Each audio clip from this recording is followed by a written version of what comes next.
అందరికీ నమస్తే. నా రావణ్ పార్ట్ 128. వారు వెళ్ళిన కొంచెం సేపటికి శాంతిని తీసుకుని అంబులెన్స్ వస్తుంది. ఆమెకి ఎటువంటి ఇబ్బంది లేకుండా అన్ని ఎక్విప్మెంట్స్ తో పైన ఉన్న కిరణ్ పక్కన ఉన్న రూమ్ లో ఉంచుతారు.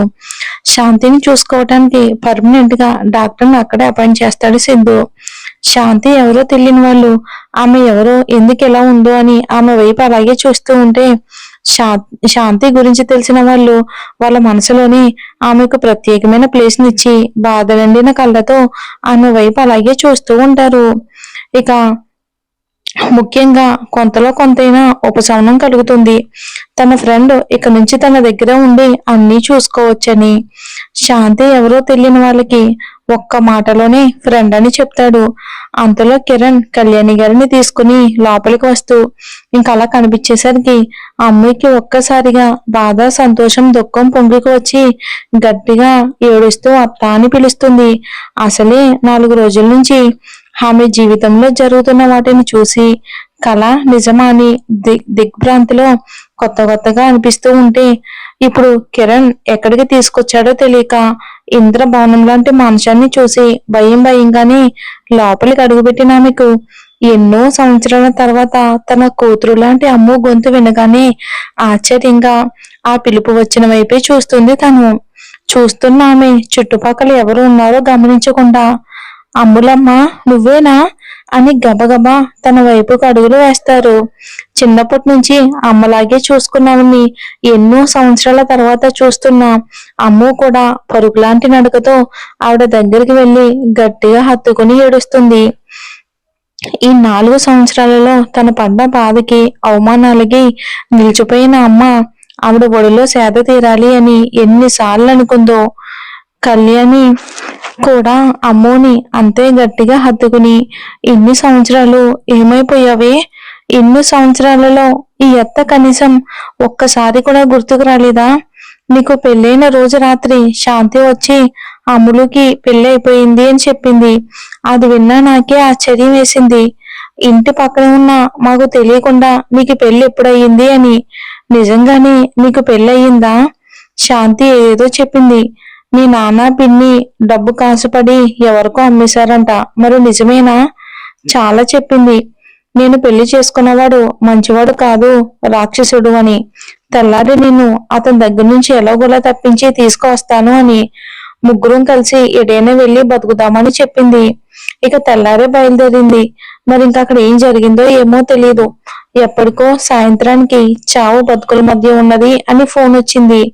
ఇక ఆ మధ్య పోరాడుతూనే ఉంది చావు బతుకుల మధ్య అని బోరునే ఏడుస్తుంది. పెళ్లి చేసుకుని భర్త, పిల్లల, పాపలతో సంతోషంగా ఉండిన కూతురు ఇలా 4 సంవత్సరాల నుంచి హాస్పిటల్ బెడ్ మీద నిర్జీవంగా పడి ఉంది అని కన్నీళ్లతోనే విలిపిస్తారు ఆవిడ. ఆ తల్లి బాధ అక్కడ ఉన్న ప్రతి ఒక్కరిని కదిలించింది, మనసుల్ని పిండేస్తుంది. ఆవిడ అలా ఏడుస్తూ ఉంటే, కూతురు గురించి బాధపడుతూ ఉంటే అమ్ముకి బాధ అంతా ఇంత కాదు.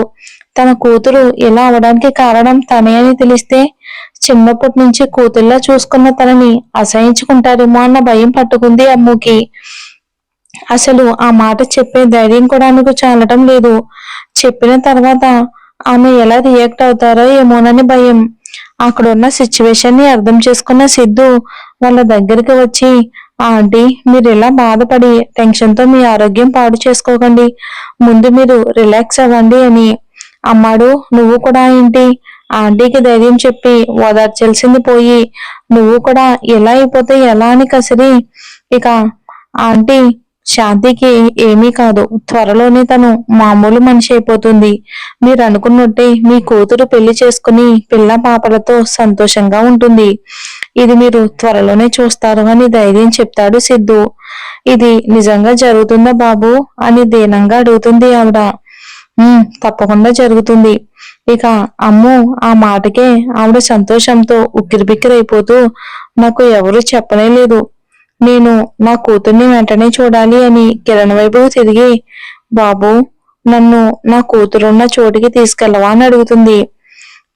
అత్త శాంతి ఇక్కడే ఉంది అంటుంది అమ్ము. ఆవిడ ఆశ్చర్యంగా, శాంతి ఇక్కడ ఉండడం ఏంటి, అసలు ఇది ఎవరిల్లు అంటూ అప్పుడు గమనిస్తుంది. ఆవిడ చుట్టుపక్కలంతా చూస్తూ, మా ఇల్లే అత్త, అంటే ఇప్పటి నుంచి నువ్వు కూడా ఇక్కడే ఉంటావు కాబట్టి మన ఇల్లు. ఇదిగో ఈయన నా భర్త. కోట్లు డబ్బులిచ్చి నన్ను కొనుక్కుని పెళ్లి చేసుకుంది ఈయనే అంటుంది సిద్ధుని చూపిస్తూ. కళ్యాణి గారికి ఏమీ అర్థం కాక అయోమయంగా సిద్ధుని తేరిపారా చూస్తుంది. రాజసం ఉట్టి పడేలా ఉన్న సిద్ధుని చూసి అతని గురించి ఆ రోజు శాంతి చెప్పిన మాటలకి ఇప్పుడు చూస్తున్న అతనికి అసలు ఎక్కడా పొంతనే లేకపోయేసరికి, అమ్ములమ్మ, నీ భర్త ఏదో దేశపు రాజులా ఉన్నాడు. మరి శాంతి ఎందుకని ఆ రోజు అలా చెప్పింది?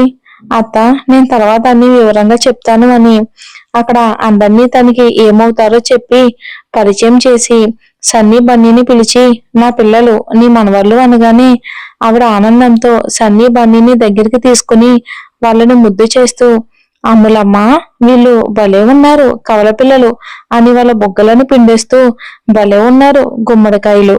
ఆ దేవుడు ఎప్పటికైనా నీ కష్టాలు తీర్చాడు తల్లి. బంగారం లాంటి 2 పిల్లల్ని ఇచ్చాడు ఆ దేవుడు అని మనసులోనే, నా కూతురు కూడా బాగుంటే పెళ్ళయ్యి ఇలాంటి పిల్లలు పుట్టేవారేమో అని అనుకుంటూ మళ్ళీ కన్నీళ్లు కారుస్తూ ఉంటే, అమ్మో అత్త, నువ్వు అనుకున్నవన్నీ తొందరలోనే జరుగుతాయి. పద శాంతి దగ్గరికి వెళ్దామని ఆమెని శాంతి రూమ్ లోకి తీసుకుని వెళ్తుంది. కొంచెం సేపు కూతుర్ని చూసి బాధపడిన ఆ రూమ్ ని హాస్పిటల్లో చేసిన సిద్ధుని తలుచుకుని మనసులోనే కృతజ్ఞతలు చెప్పుకుంది. అక్కడ ఉన్న అరేంజ్మెంట్స్ అన్ని చూసి తన కూతురు తొందరలోనే కోలుకుంటుంది అని భరోసా వచ్చింది ఆవిడికి. ఇక ఆ తల్లికి, అతను ఇక్కడే శాంతి దగ్గర ఉండు, నేను ఇప్పుడే వస్తాను అని సిద్ధు ఎందుకో కోపంగా ఉండడం గుర్తుకు వచ్చి పైనుంచి హాల్లోకి చూస్తుంది. అందరూ ఉన్నారు. సిద్ధు లేకపోయేసరికి తమ రూమ్ లో ఉన్నాడు అనుకుని వెళ్తుంది. అనుకున్నట్టే రూమ్ లో ఉన్నాడు, కానీ ఫుల్ గా ఫ్రస్ట్రేషన్ లో కోపంలో ఉన్నాడు. అతను స్మోక్ చేసే విధానమే తెలుస్తుంది. ఇప్పుడు ఎందుకని ఎంత కోపంగా ఉన్నది ఈయన అని లోపల భయంగా ఉన్నా కూడా ధైర్యం చేసి చిన్నగా అతని దగ్గరికి వెళ్లి అతన్ని హక్ చేసుకుని అతని గుండెల మీద చిరుముద్దులు పెడుతూ మెల్లగా అతని చేతిలో ఉన్న సిగరెట్ తీసి పక్కన పడేస్తుంది. ఆ మరుక్షణమే సిద్ధు చేతిలో హమ్ము బలయ్యింది. అసలే ఫుల్ కోపంగా ఉన్నాడు మన బాబు. ఇంత భయంకరమైన సెక్యూరిటీ ఉన్న ఏదో ఒక విధంగా శత్రువులు లోపలికి చొరబడుతున్నారు అని ఆ చీకట్లో దాగి ఉన్న విలన్ గడు ఎవరో తెలియక ఇందాక జరిగిన దానికి ఫుల్ అవుట్ ఆఫ్ కంట్రోల్లో ఉన్న అతనికి తన వల్లే శాంతికి పరిస్థితి వచ్చిందని తన తల్లి ఏడుపు చూసి అతనిలో కోపం బాధ ఇంకా ఎక్కువైపోతే అమ్ము దగ్గరికి వెళ్ళి ఒక్కసారిగా మీద పడ్డాడు. ఒక్కసారిగా అమ్ము షాక్ అయ్యి అలా నిలబడిపోయింది. అసలు ఎందుకో సిద్ధు ఇలా చేస్తున్నాడో కూడా తనకి అర్థం కావట్లేదు. ఒక్కసారిగా ఎన్నో టన్నుల బరువు ఉన్నట్టు అనిపించింది. ముద్దుకి సగం ఎనర్జీ అయిపోయిన అమ్మో, ఇప్పుడు నేనేం చేశాను? ఈ పనిష్మెంట్ విలన్ అంటుంది పీల గొంతుతో. ఏం చేసావో తెలీదా అంటాడు ఆ రూమ్ అంతా రీసౌండ్ వచ్చేలా అతని గంభీరమైన గొంతుతో. అతని వాయిస్ లో బేస్ కి ఒంట్లో వణుకు స్టార్ట్ అవ్వగా అతన్ని గట్టిగా హత్తుకుని, ప్లీజ్ విలన్, అంతా నువ్వు కోపంగా ఉంటే నా గుండెల్లో దడ మొదలయ్యి ఒంట్లో షివరింగ్ స్టార్ట్ అయ్యి చలి జ్వరం వచ్చినా కూడలా అయిపోతాను. నువ్వు మామూలుగా ఉన్నప్పుడే నీ దగ్గర నాకు ఉప్పుగంతులు, ఇలా కోపంగా ఉన్నప్పుడు నీ వైపు చూడాలి అంటే కూడా భయం. అలా నేను నీతో దూరంగా ఉండాలని మాత్రం అనుకోను. ప్లీజ్, నేను ఏదో చేసి నీకు కోపం తెప్పించుంటాను. నువ్వే అంటావుగా నీది కోడ్ బ్రెయిన్ అని. నాది కోడ్ బ్రెయిన్ తోనే ఏదో వాగి ఉంటాను అని నీ కోపాన్ని చూస్తుంటే తెలుస్తుంది. నీ కోపాన్ని అంతా ఒక్కసారిగా చూపించుకు, కొంచెం కొంచెంగా చూపించు. అయినా ఎవరికైనా నీ మొగుడిని ఎలా పరిచయం చెయ్యాలి అంటాడు. అతను చేస్తున్న పనులకు మాటలు రాక నిలువెల్ల వణికిపోతున్నా ఆమె కష్టంగా మాటలు పైకల్చుకుని, నా నా భర్త, మరి ఇందాకెందుకు కోట్లు పోసి నన్ను కొనుక్కున్న నా భర్త అన్నావు అని సారి రక్తం బయటకు వచ్చేలా చేశాడు. ఇక నీది నిజంగానే కోడ్ బ్రెయిన్ పెడత మొహం దానా. మరి అలా పరిచయం చేస్తే ఎవరికైనా కాలుద్ది. నా విలన్కి కావడం పెద్ద తప్పు లేదులే. మరి వాగిన వాగుడికి భరించు, స్వీట్ అండ్ హార్ట్ టార్చర్ అనుకుంటుంది. ఏంటే సైలెంట్ అయిపోయావు? ఎలా వీడి నుంచి తప్పించుకోవాలి అని చూస్తున్నావా? నేను తప్పించుకోవాలని చూసిన ఆ ఛాన్స్ నువ్వు ఇస్తావా విలన్ అని అనగానే పైకి పైకి గొంతు పట్టుకుని, నేను ఛాన్స్ ఇస్తే తప్పించుకుంటావా? అతని మెడ చుట్టూ చేతులు వేసి దగ్గరికి లాక్కుని, తప్పించుకుంటానా? నువ్వే చెప్పు అంటుంది అతని కళ్ళల్లోకి చూస్తూ. అది ఆ మాత్రం భయం ఉండాలి. దానికి తోడు అంతులేని ప్రేమ కూడా ఉంది. ఆమె మాటలకు సైడ్ కిల్లింగ్ స్మైల్ తో టాటూస్ పెట్టడం స్టార్ట్ చేశాడు. అమ్మో, కళ్యాణి గారి డిస్కషన్ విన్నా ఇంట్లో వాళ్ళంతా కూడా కోట్లు ఇచ్చి కొనుక్కుని పెళ్లి చేసుకోవడం ఏంటి ఇదంతా? ఎవరికి వారే మనసులో ప్రశ్నలు వేసుకున్నారు. ఏదో ఒక రీజన్ ఉండే ఉంటుంది అనుకుని ఆఫీస్ కి బయలుదేరతాడు. ఆ విలన్ గురించి ఆలోచిస్తూ ఉంటే అంతగా కోపం పెరిగిపోతుంది. ఇంతమంది జీవితాలతో ఆడుకుంటున్నా నిన్ను వదలరా, వీడి గురించి ఏమైనా అమ్మకి మామకి తెలుసా ఏమో అడిగి చూద్దాం అని ధ్రువ ఆలోచిస్తూనే ఆఫీస్ కి చేరుకున్నాడు. అంటే మేఘన ముందే వెళ్ళింది లేండి. ఆఫీస్ లో ఎంటర్ అయిన అతనికి ఏవో గుసగుసలు వినిపిస్తాయి.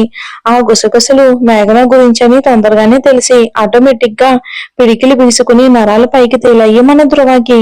మరి అంతగా ఏం మాట్లాడుకుంటున్నారు మేఘన గురించి? చూద్దాం మరి ఏం జరుగుతుందో వచ్చే ఎపిసోడ్ లో. Thanks for watching.